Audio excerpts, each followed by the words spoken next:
Wow, we are finally at lesson number 10. That is the final lesson of the straight A guide, right? We started with defining success.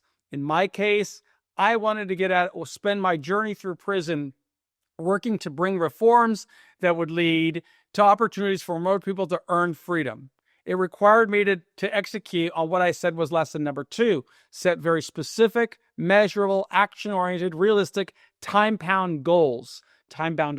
That is SMART goals, which led for me getting a university degree within 10 years, becoming a published author within 10 years, and building a strong support system of 10 people that I didn't know and that didn't know me within 10 years. To do that, Module 3 had to go forward with the right attitude. And that right attitude meant 100% commitment to success, leading to number 4, which is I've got to aspire. I used to see myself working with agencies like the Bureau of Prisons, the California Department of Corrections, and prison systems all across the country, trying to build a story that would disrupt the mindset that we need to incarcerate people and have them serve lengthy sentences. So that aspiration is kind of funny. I'll tell you the story after I finish the 10. The 5th lesson is taking action. Right? I had to take these series of incremental action steps along the way. 6th, I had to create my own accountability tools to hold myself, to measure my progress as the years turned into decades. 7, I had to become aware. I had to keep my head in the game all the time, make the world aware of me, and that's what led to more opportunities. And also to me being authentic, which we covered in lesson number 8. You've got to be for real. Number 9 was celebrating the incremental achievements along the way. And number 10 is living in gratitude. And it just got prompted into my head as I was talking about this, about how I kind of got started in bringing these courses to prison systems across the country. One of those early meetings I had was with a guy by the name of Bernie, I forgot his last name, Bernie Warner, who was the Secretary of Corrections for the state of Washington. And I had just gotten out of prison. I built all of these tools, the Straight A Guide tool, and I was going to make presentations inside of anywhere I could. And I was fortunate enough to leverage my relationships with Stanford, particularly, to get a meeting with the Department of Corrections in Washington State. And when I got there, I remember making a presentation to the directors and the Secretary of Corrections, and they're asking me, how did this happen? How did you do 26 years in prison and come back and bring us a finished product like this that we could use throughout our prison system? And my response was, isn't that ironic? And he said, well, what do you mean? I said, well, you're the Secretary of Corrections for the entire state. And when you see somebody come back who is strong, who is ready to function as a law-abiding, contributing citizen, you don't say what a great job we did in corrections. Instead, you kind of wonder what happened. How did this happen? And I said, that's the irony, because that's what corrections should do. Instead, we expect corrections, the longer you serve in corrections, the less likely you're going to be able to function in society. And that is the movement that I am working to change. And I was very grateful to get an order from the Washington State Department of Corrections to bring the Straight A Guide program there back in 2013, when I first finished my journey.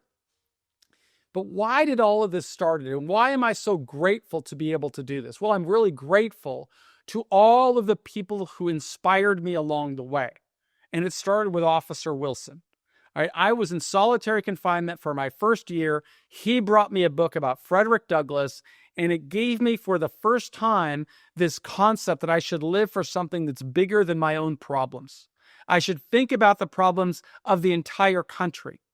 And we incarcerate more people per capita than any other country. And in my view, people serve sentences that are far too long. And I consider it a great social injustice, one of the great social injustices of our time, because typically it afflicts vulnerable populations, right? People that don't have resources or connections more than anybody else. That doesn't say anything about the crimes that people commit, but rather the systemic problems that lead to intergenerational cycles of recidivism and failure. And I want to work toward changing that. And I am very grateful that I have an opportunity to communicate with you, because if my goal is to change America's prison system, I am telling you, I cannot succeed without reaching millions of people, hundreds of thousands of people in prison. And I need to do it in a scalable way, because then I could take the stories of people inside and document what are you doing? I mean, I could tell you the story of Celeste Blair, who I've spoken about earlier, who persuaded the president to commute her sentence, even though she was serving 30 years, by documenting her story and showing what she has done. She persuaded other people to believe in her, and all of those people came together to build a coalition. And thanks to Families Against Mandatory Minimums, the Olive Institute, and other Amy Povaz's Can Do Institute, and others, they built a strong petition that resulted in Celeste becoming free. And she's now an ambassador of prison professors. And just yesterday, we sent her $1,000 grant to kind of keep her moving in that right direction. Did the same thing with Justin Norco, a guy who served, I think, 15 years in prison, was one of these products of intergenerational cycles of recidivism, with his parents in prison, his son in prison, he was in prison. But when he got out, he started working through the Straight A Guide, and we gave him a series of grants and loans that allowed him to get on a pathway of earning more than $100,000 a year while he's still in the halfway house. We have my own IT director, Steve Schickles, who is making a significant amount of money running all the IT for prison professors. Well, I am very grateful to be able to do all of that. I am really grateful to God, first of all, for blessing me and protecting me while I went through prison. I never had a disciplinary infraction that was a problem for me that I couldn't overcome. I mean, when you're in prison, you can control what you do, but you can't control what other people do. So I'm very grateful that I got inspired by the Bible, whether it was the story of Joseph in the book of Genesis, the story of the prodigal son, the parable of the talents. So many stories from the Bible inspired me, whether it was the officer Wilson, who started bringing me books on Frederick Douglass, on Socrates. Nelson Mandela was still in prison when I was beginning my term, but I could identify with his writings because I knew I was going to be in prison for a long time, and I wanted to learn from other people who had gone through long terms in prison. Well, I'm only an ambassador of this message. I can't take credit for starting the Straight A Guide or being anything more than a student of leadership. And that's what this course is about. It is about providing a framework of leadership that you can use. And I'm very grateful to every member of our community. I'm just hoping that you will become an active member of our community, that you will build your profile by having your family register you at prisonprofessors.org, that you will document your story by writing your biography, writing your journals, writing your book reports, writing your release plan so that you earn points and you rise up the leaderboard. All of those become assets that will help you get a job, maybe argue for a higher level of liberty at an earlier time, just to build your life. But I will use them as well, because I use those leaderboards to persuade employers, to persuade the media, to persuade the Bureau of Prisons, to persuade U.S. probation to use your profile as a filter to assess whether you're a great candidate to get early termination of supervised release. I am always advocating, but I'm always building tools. And I'm super grateful to prison administrators for allowing me to bring these tools into prisons. And we do so free of charge.